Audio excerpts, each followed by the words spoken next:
습관적으로 표현하는 우리 성도들과 우리 목회자들의 얼굴을 담아봤어요. 근데 세 번째 가져왔던 포스터가 바로 우리가 정한 이 포스터였어요. 나는 그리스도인입니다. 근데 이게 저에게는 너무 강렬하게 다가왔어요. 이 지문 아시죠? 우리들 모두는 각자 다른 지문이 있어요. 지문이 찍히면 그 사람이 누군지 정체성이 분명하게 드러나는 겁니다. 나는 그리스도인입니다. 우리의 지문, 우리들이 어떤 사람인지를 가장 명확하게 이해하기주는 그리스도인의 성품. 저에게 이게 너무 강렬하게 다가왔는데 여러분들은? 아니에요? 네, 우리가 이 말씀을 가지고 성경에 있는 인물들을 통해서 우리들의 성품에 대한 말씀들을 나누게 됩니다. 자, 오늘 다니엘처럼 용기 있게, 저는 다니엘이 가지고 있었던 이 용기, 오늘 여러분들이 읽은 본문 말씀을 보면 벌써 어떤 설교를 하겠구나 여러분들 머릿속에 다 들어있을 거예요. 이미 여러분들이 아는 이야기예요. 근데 저는 그것을 다니엘의 성품이라고 이야기를 하고 싶고요. 그리고 오늘부터 이제 앞으로 10번의 말씀은 굉장히 쉬운 말씀이에요. 여러분들 알고 있는 말씀. 가끔 어떤 분들이 제 설교가 조금 어렵다 그래요. 그래서 이번에 무지하게 쉽게 하려고 해요. 여러분들 다 알고 있는 거.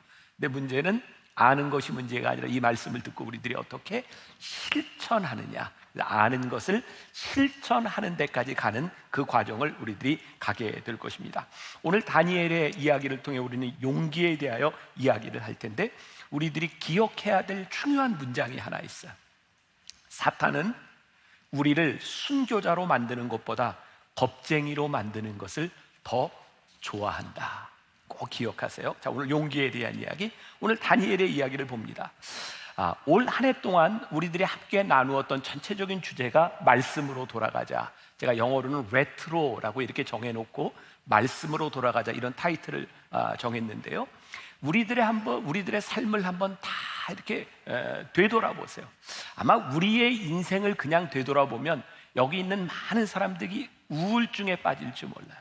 우리의 인생이 그렇게 바람직하지 않습니다. 그런데 우리들이 말씀으로 돌아가서 말씀 가운데 우리의 인생을 보면, 우리가 하나님의 음성을 듣고 하나님의 말씀을 매일 묵상하고 하나님을 바라보며 살아가면 우리들이 용기 있는 인생을 살아가게 될 것이다.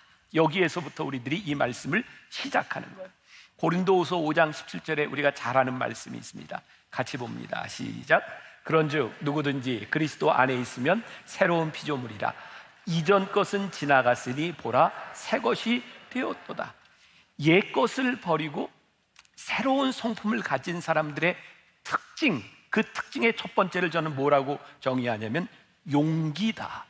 우리들이 새로운 피조물이 됐을 때 우리들에게서 나타나는 성품, 그것은 용기라고 말하고 싶어요. 제가 금요일 날 우리 교회 학교 아이들하고 같이 식사를 하고, 유치부 아이들부터 중고등부 아이들까지 같이 모여서 간담회를 했어요. 아이들이 저에게 질문을 하고 제가 대답하는 시간을 가졌어요. 어린아이가 저한테 질문을 하더라고요. 목사님은 MBTI 무슨 형이에요? 그리고 또 하나, 목사님 혈액형은 뭐예요?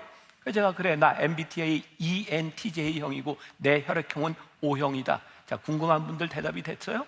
네, 제가 ENTJ의 O형입니다. 근데 제가 아이들에게 그랬어요. 얘들아, 우리들이 MBTI에 의해서 성격이 나누어질 수 있고 혈액형에 따라서 뭐 특징이 있다고 하지만 나는 너희들이 다 J형이 됐으면 좋겠다. 아시죠? J형?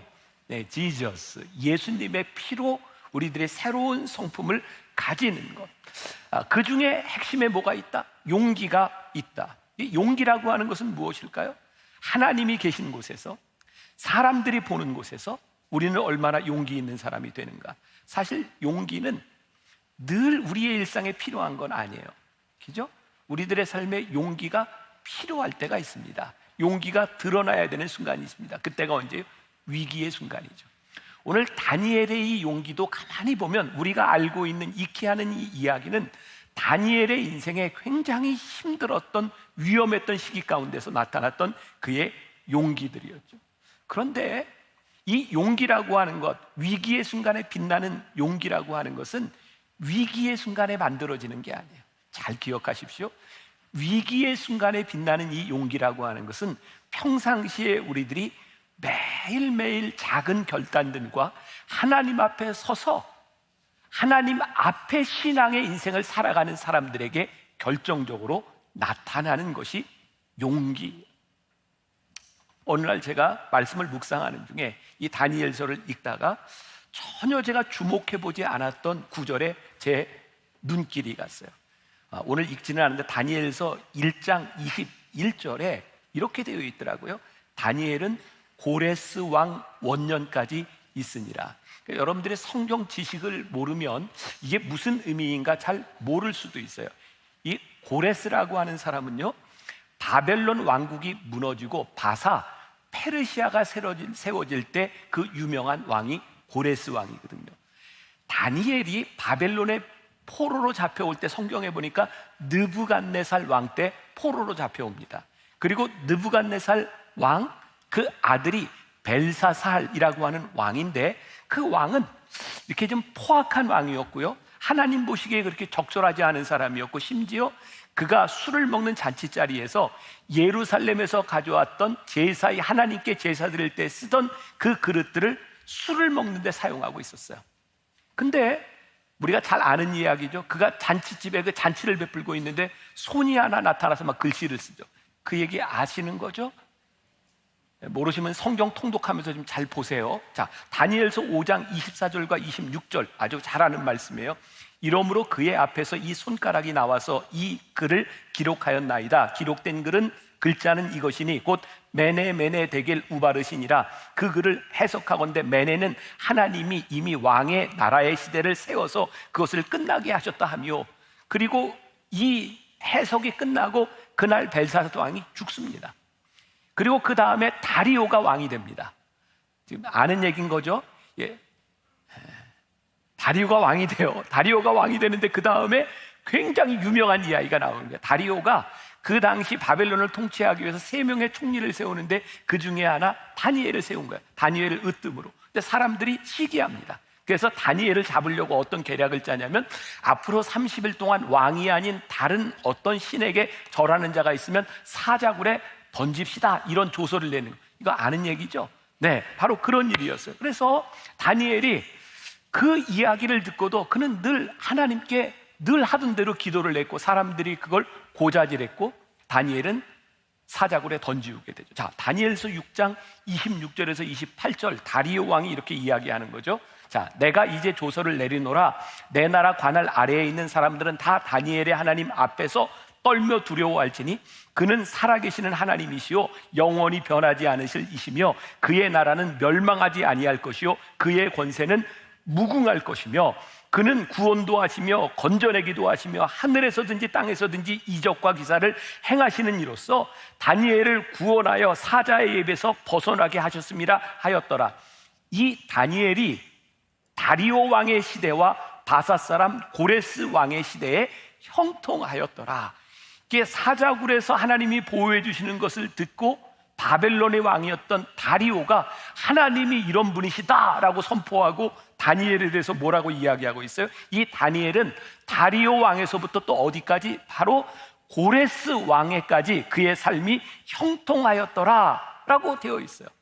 제가 오늘 말씀의 결론부터 여러분들에게 이야기를 한다면, 오늘 우리들이 주목해야 될 단어 형통이라고 하는 말인데, 용기 있는 사람 다니엘의 성품, 용기 있게 살았던 그의 삶을 통하여 나타난 결과가 뭐냐면 형통이었다. 오늘 우리가 하나님을 믿는 자로서의 어떤 성품, 용기 있는 성품을 가질 때에 하나님께서 우리들의 삶을 어떻게 하신다? 형통케 하신다는. 형통케 한다고 하는 의미는 우리의 인생이 편해진다는 의미가 아니라, 다니엘의 이야기를 보니까 그가 얼마나 많은 죽을 고비를 넘겼는지 모르는데, 그 죽을 고비를 넘어갈 때마다 하나님께서 그의 인생을 어떻게 하셨다? 형통케 하셨다. 그러니까 용기 있는 자가 누리는 축복이 뭐예요? 형통함의 축복을 우리들이 누리게 됩니다. 그런데 오늘 다니엘의 용기 있는 성품을 보면 그의 삶에 참 이렇게 소소한 부분에서부터 그가 용기 있는 사람의 성품을 가지게 되는 이유들이 나오죠. 자, 저는 목회를 하면서 저에게 가장 필요한 성품이 하나 있다 그러면 용기라고 생각하거든요. 제가 가끔 하나님께 이제 그런 기도를 합니다. 하나님, 저에게 용기를 주세요. 왜냐하면 사실 우리가 옳고 그름을 모르기 때문에 헷갈려하는 것이 아니라 옳음을 알고도 용기가 없기 때문에 실천하지 못할 때가 많거든요. 그러니까 제가 목회를 하면서 제일 큰 유혹이 뭔지 보세요. 선과 악을 구별하지 못하는 게 저의 문제가 아니라 선과 악, 옳고 그름을 알매도 불구하고 그것을 실천할 수 있는 용기가 저에게 있는가? 이게 제 신앙의 문제고 또 여러분들의 문제일 것 같아요. 아주 사소한 것 같지만 우리는 매 순간마다 편리한 것과 옳은 것 사이에서 고민을 하고 그것을 결정해야 되죠. 저는요, 편한 것과 옳은 것 사이에서 결정해야 되는 그 순간에 우리들에게 필요한 게 뭐다? 용기다라는 생각이 들어요. 여러분들에게는 어떤 게 제일 큰 유혹이 되나요? 저는 지금 한국 교회에 일어나는 많은 일들, 우리 신앙의 일들을 보면 결국 문제의 핵심, 우리를 넘어뜨리는 그 핵심으로 들어가 보면 대부분이 돈 문제예요. 경제적인 문제예요. 사람들이 참 돈에 이렇게 연약한 것 같아요. 저도 마찬가지예요. 저는 목회를 하면서 그런 이제 결심을 하죠, 스스로. 제가 어떻게 하면 이 돈 문제에 대해서 제가 넘어지지 않고 용기 있게 살 수 있을까요? 그리고 제가 만나교회 목회를 하면서 원칙을 제가 이제 세운 거예요. 내가 이것은 지켜야 되겠다. 그 중에 하나가 뭐냐면 제가 돈을 모으는 인생이 아니었으면 좋겠다. 그게 제가 세운 원칙이었어요. 그래서 제가 외부에서 사례비를 받든 결혼 주례를 하든 그걸 다 헌금으로 이렇게 드리고 제가 통장을 만들거나 돈을 모으지 않는 이유? 왜? 이거 제가 원칙으로 지키고 싶은 거예요. 근데 저도 이제 앞으로 이제 은퇴를 하겠죠.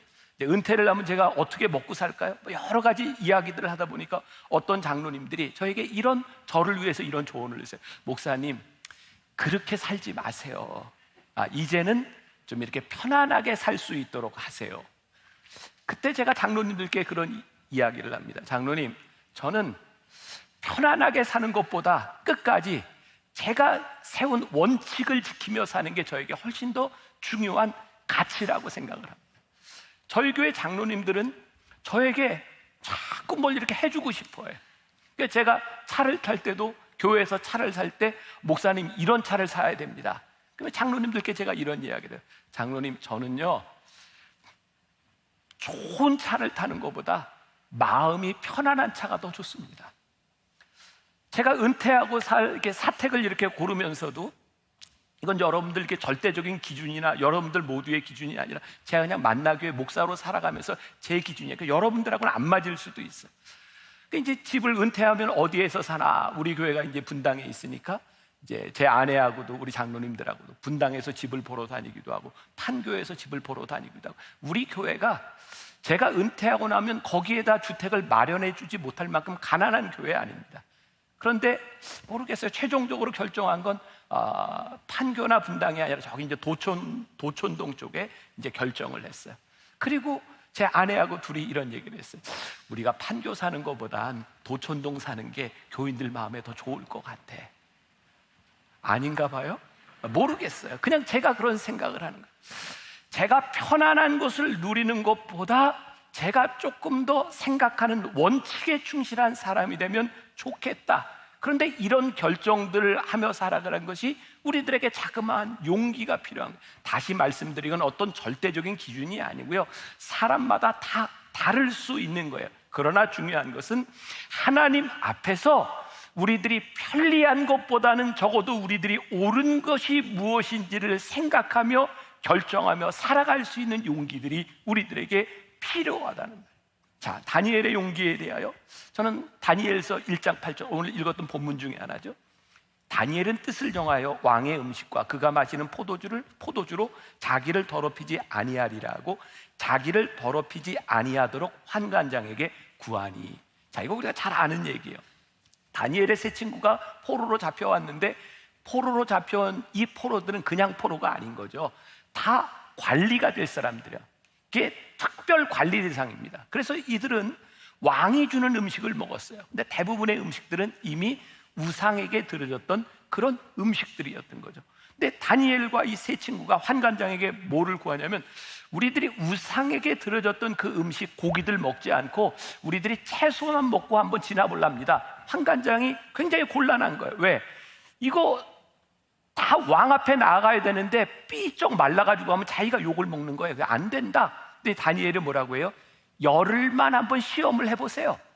그리고 열흘을 시험한 다음에 괜찮으면 이들은 3년 후에 왕에게 나아가게 될 텐데 그러면 우리들에게 허락해달라. 근데 열흘을 지난 동안 괜찮았어요. 그래서 그들은 3년 동안 구별된 음식을 먹고 지나게 되죠. 전 그런 생각을 해요. 아니, 예루살렘에서, 유대에서 잡혀온 모든 사람들에게 다 똑같은 음식들이 주어지는데 그것 좀 먹으면 어때? 근데 다니엘과 세 친구가 다 잡혀온 이 포로들 가운데서 나는 좀 특별하게 살겠다라고 결심을 하는 거죠. 이 세상에 많은 목사가 있는데 나 좀 하나님 앞에 좀 특별한 목사가 되고 싶어요. 이 세상에 많은 크리스찬들이 있는데 하나님, 저 이 세상에 살아가면서 하나님 앞에 좀 특별한 그리스도인으로 살아가고 싶어요 라고 결정하는 것, 그게 용기라는 거예요. 왜? 남들은 하지 않는 그것으로 인해서 삶이 고달파질 수도 있고 그것으로 인해서 우리들이 꽤 귀찮아질 수도 있는 일이죠. 그런데 다니엘은 유명한 말이죠. 다니엘이 뜻을 정하여. 자, 여기에 제가 오늘 말씀을 이렇게 묵상하고 준비하다 굉장히 중요한 것을 하나 깨닫게 됐어요. 다니엘이 뜻을 정한 그 장소가 다니엘이 살고 싶었던, 원하던 장소였을까요? 아니에요.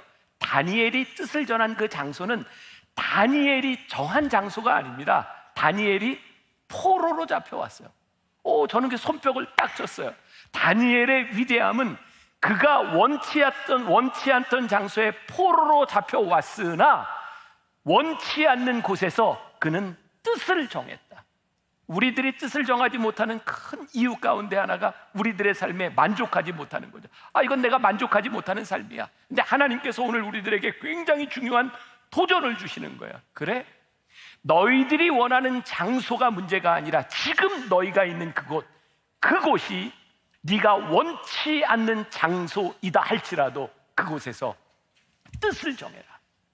다니엘의 용기, 다니엘의 위대함은 바로 그가 원치 않았던 장소에서 하나님 앞에 뜻을 정했다는 거예요.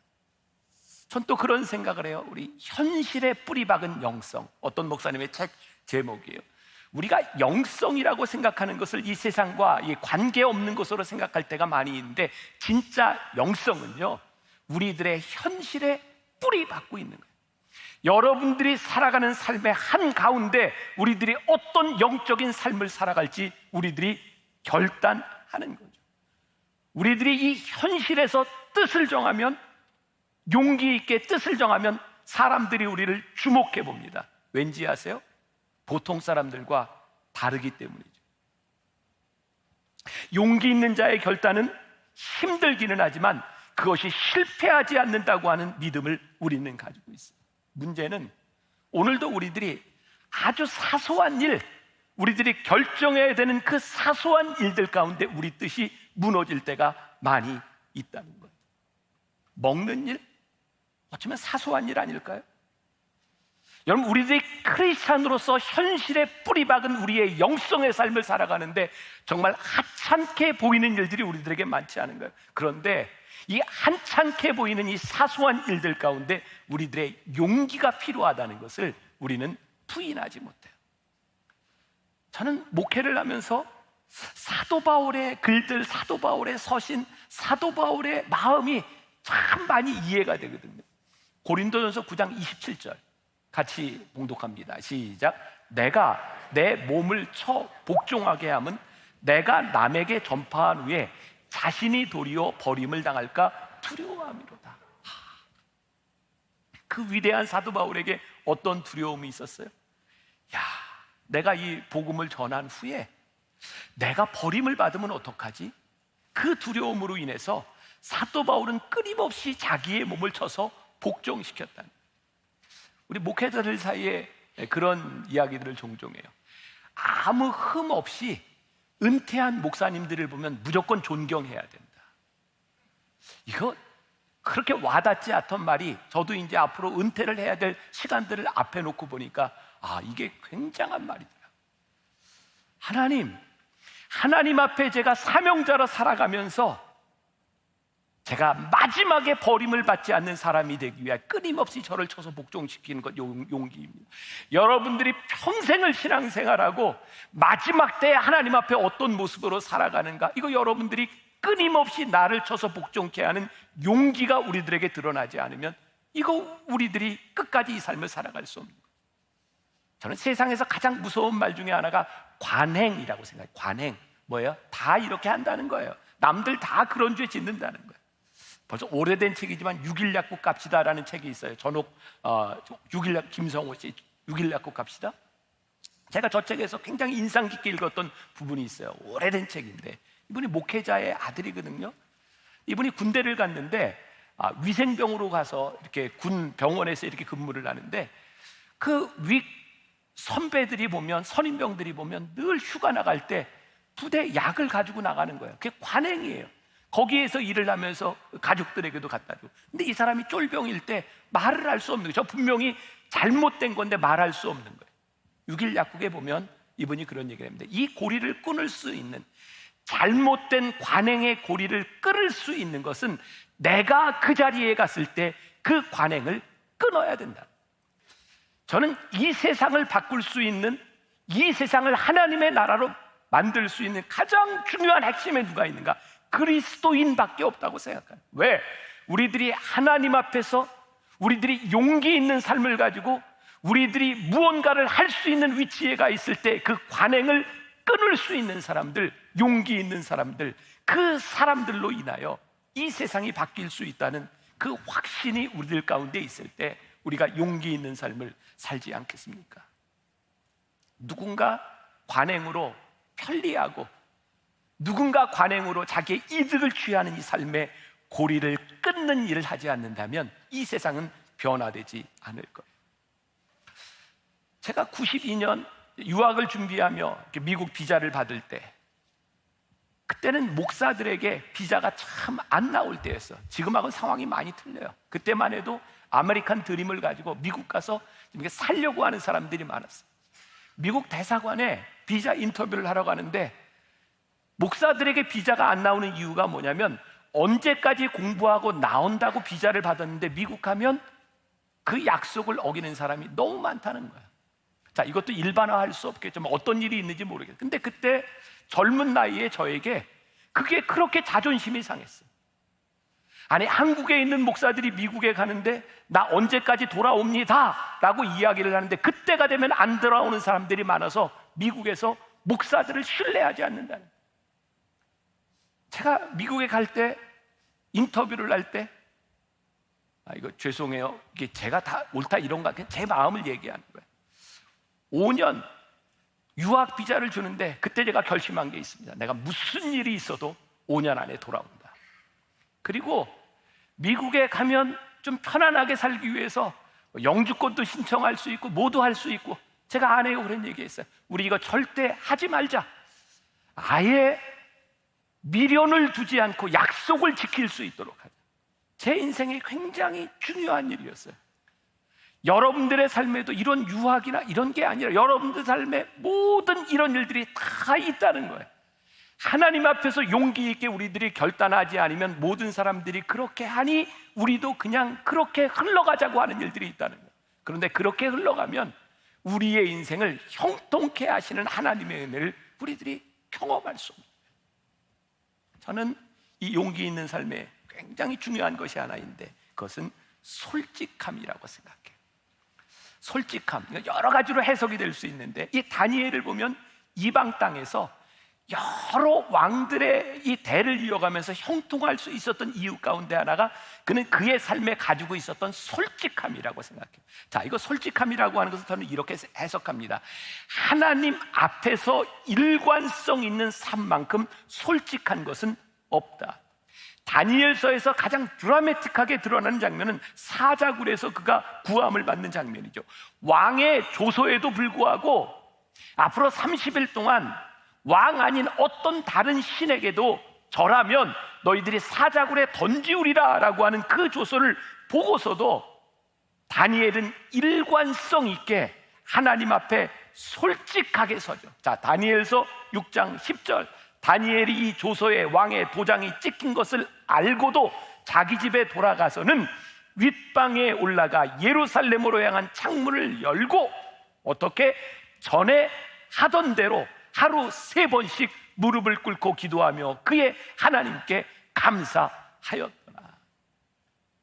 다니엘이요, 왕의 조서를 보고도 이렇게 하면 죽을 줄을 알고서도 전에 하던 대로 그대로 하나님 앞에 3번씩 무릎을 꿇고 그의 하나님께 감사하였더라.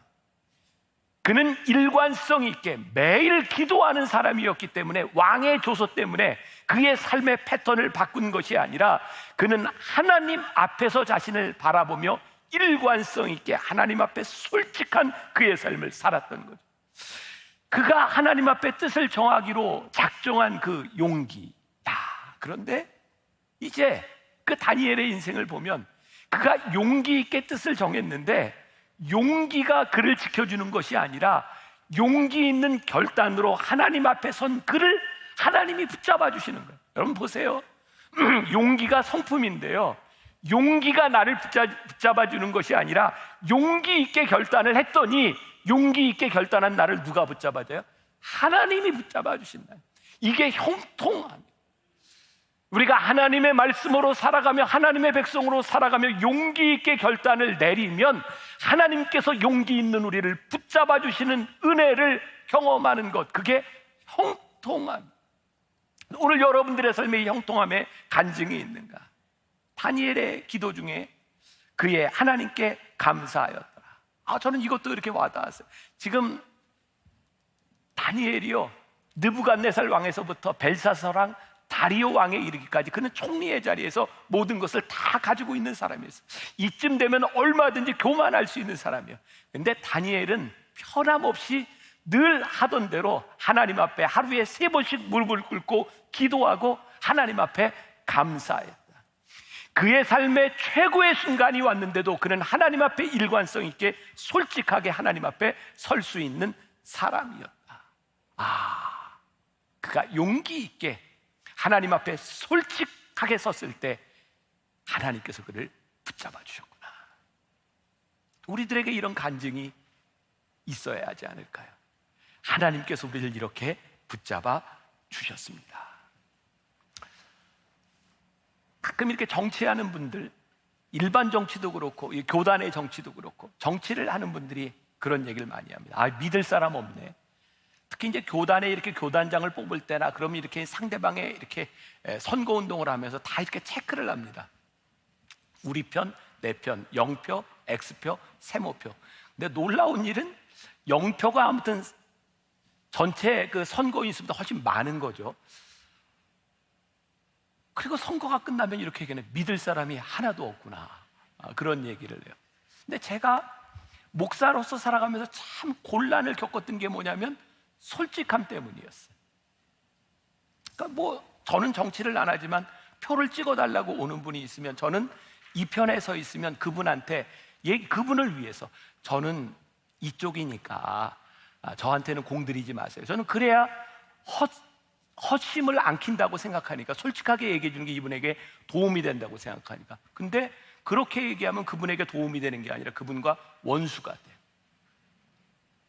그래서 제 선배 목사님이, 저도 이제 60이 다 돼가는데 저한테 김 목사 아직 어려서 그래, 그렇게 말하는 거 아니야. 누가 얘기하면 그냥 고개만 끄덕여.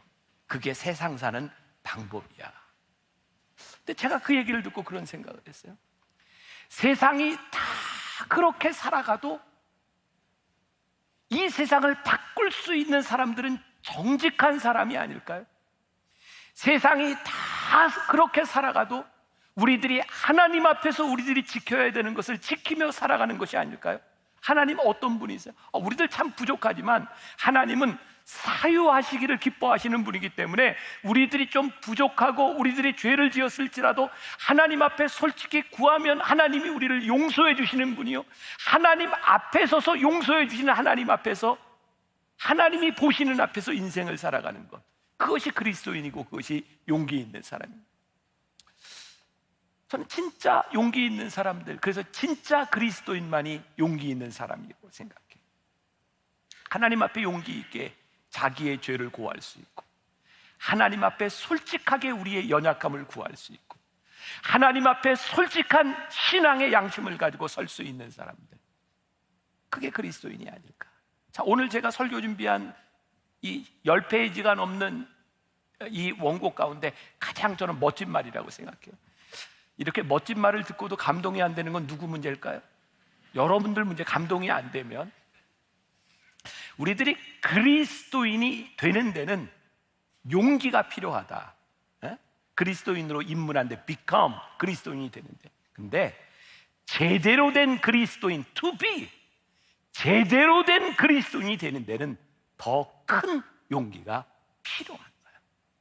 그리스도인 아무나 되지 못합니다. 그러나 제대로 된 그리스도인이 되기 위해서는 우리들에게 더 큰 용기가 필요한 거예요.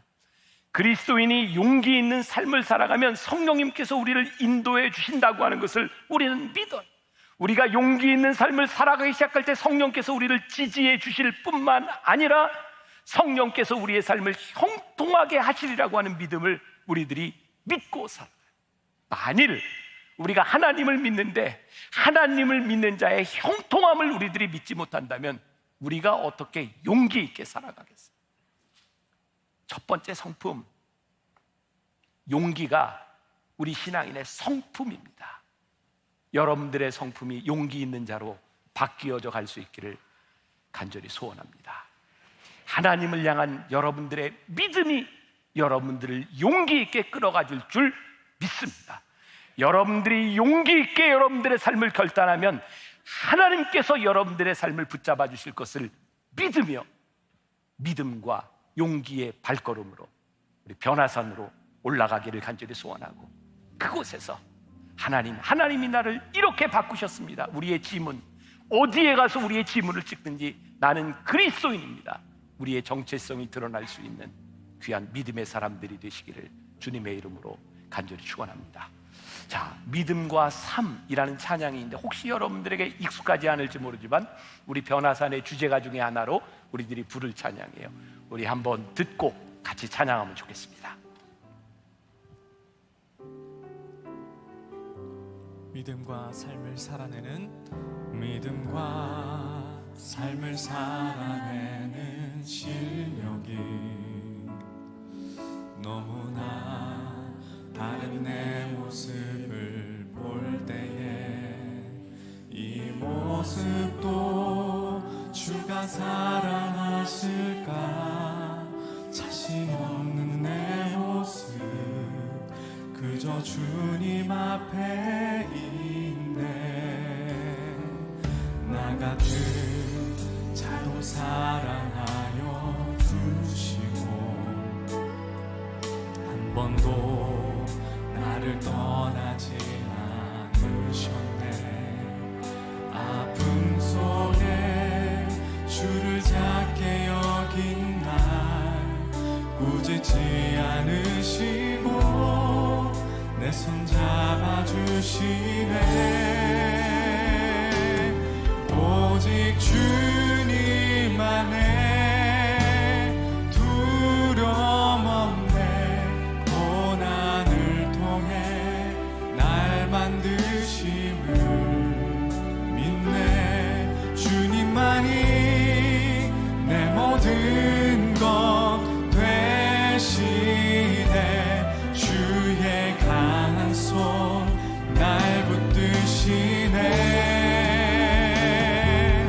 오직 주님 안에 소망인데 내 삶을 통해 영광 받으실 주님만이 내 모든 것 되시네. 아멘. 우리 처음부터 다시 한번 찬양하겠습니다. 우리 가사를 생각하며 믿음과 삶을 살아내는, 믿음과 삶을 살아내는 실력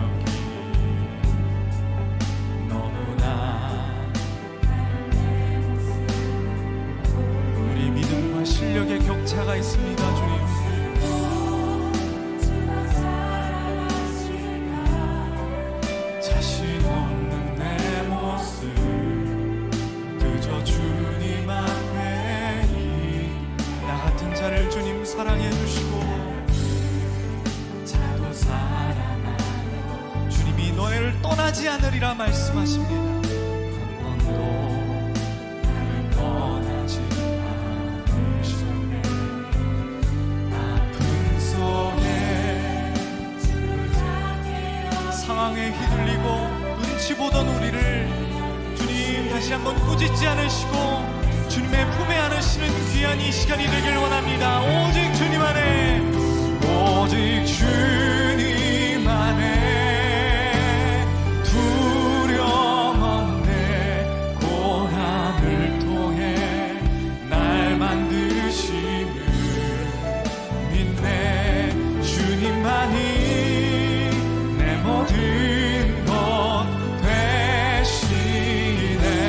주의 강한 손 여러분을 붙들기로 주님이 약속하십니다. 오직 주님 안에, 주님, 주의 성도의 고백입니다. 하나님, 주님 우리의 삶을 통해 영광 받으시기를 원합니다.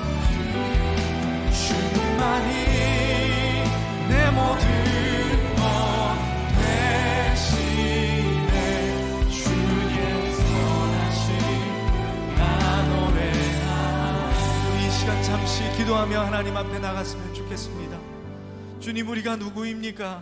일상에서 뜻을 정하여 고귀하게 사는 하나님의 자녀요, 직분자요, 주님의 거룩한 용사들인데 어느 날부터인가 걱정과 염려가 가득한 겁쟁이가 된 것 같습니다.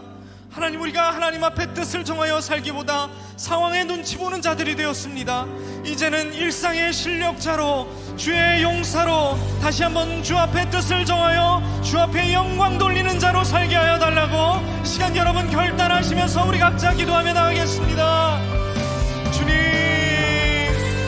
주님 안에 하나님, 우리가 살아가길 원합니다. 일상의 실력자로, 주의 용사로, 뜻을 정하여 주님께 영광 돌리는 자로 우리가 들은 말씀처럼 살 수 있도록 인도하여 주시옵소서. 작은 이익이 유리한 상황만 쫓는 우리가 하나님을 선택하게 하시고 하나님의 방법을 알면서도 실천하지 못하는 자들이 오늘 이 말씀과 기도를 통하여 용기를 얻게 하여 주옵소서. 나 여호와 하나님이, 너의 하나님이 내 오른손을 붙들고 두려워하지 말라, 너를 도우리라 말씀하셨으니 하나님, 우리가 주의 도우심만 구하며 나가게 하여 주옵소서. 주님, 우리가 결단합니다. 말씀대로 살아보기로, 아는 대로 실천해보기로 다시 한번 결단합니다. 나 노래하네. 오직 주님 안에 두려움 없네. 고난을 통해 날 만드심을 믿네. 주님만이 내 모든 것. 다시 한번 하나님 앞에 거룩하게 뜻을 세우기로 결단하시는 분들 다 자리에서 일어나셔서 우리 함께 찬양합시다. 오직 그리스도 안에, 오직 주님 안에 소망 있네. 내 삶을 통해 영광 받으실 주님만이 내 모든 것 되시네. 우리 반절만 더 찬양할까요? 오직 주님 안에 소망 있네. 내 삶을 통해 오직 주님 안에 소망 있네. 내 삶을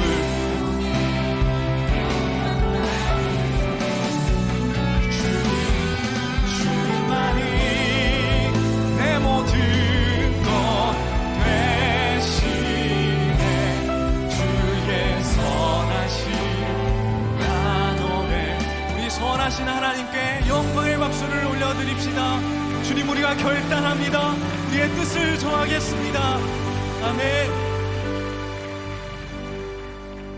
오늘 마무리 기도를 고민하다가 이 설교 말씀을 전해주신 우리 김병삼 목사님의 기도문이 가장 은혜롭겠다 생각하고 가져왔습니다. 우리 목사님의 기도문으로 함께 기도하고 예배를 마치겠습니다. 하나님, 우리가 다니엘을 통해 깨닫는 것이 있습니다. 옳고 그름을 모르는 것이 문제가 아니라 알고도 행할 용기가 없음이 문제였음을 깨닫게 하셨습니다. 큰 용기가 필요하다고 생각했는데 사소한 일 하나하나에 용기가 없으면 큰 일에도 용기가 낼 수 없음을 가르쳐 주셨습니다. 하나님 앞에서 일관성 있게, 하나님 앞에서 신실하게 용기를 가질 때 하나님이 우리를 붙잡아 주신다는 것도 깨닫게 하셨습니다. 참된 그리스도인이 되는 것 쉽지 않음을 느낍니다. 그래서 기도합니다. 하나님, 우리를 붙잡아 주셔서 함께 해주셔서 용기 있는 성품의 사람이 되게 하여 주옵소서. 우리도 다니엘처럼 하늘의 형통을 경험하는 사람 되게 하여 주옵소서. 주 앞에 귀한 예물 들고 온 손길 기억하여 주시고 하나님의 것을 구별하는 자들 위해 구별된 축복을 누리게 하여 주옵소서. 물질로 시험 들지 않도록 주께서 사랑하시는 성도의 삶을 붙잡아 주옵소서. 이제는 십자가에서 아버지의 뜻을 이루신 예수 그리스도의 은혜와 용감한 자의 발걸음을 맞으시는 하나님의 사랑과 일상의 작은 순간에 결단케 하시는 성령님의 교통하심이 오늘 일상의 용기 있는 자로 주께 쓰임받기 원하는 신실한 주의 종들 위해 이제로부터 영원까지 함께 하시기를 간절히 축원하옵나이다. 아멘.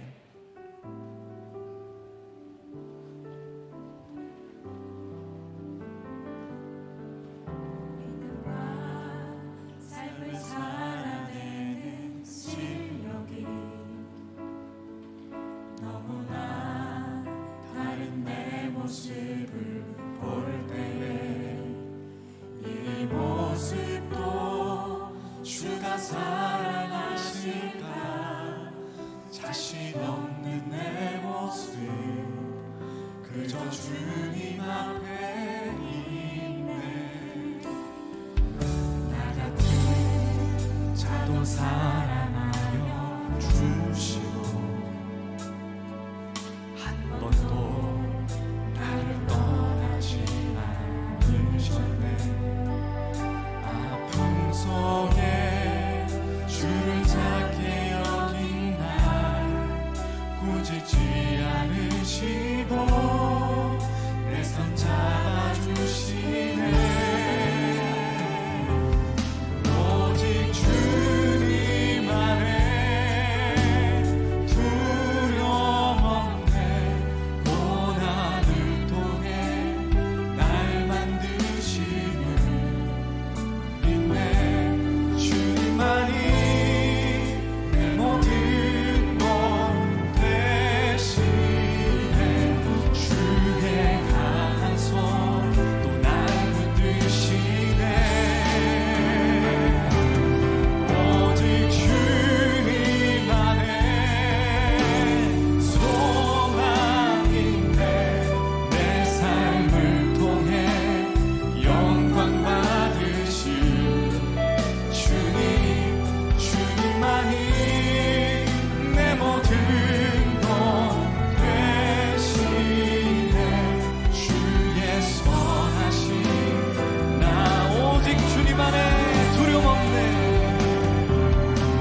주님 주님만이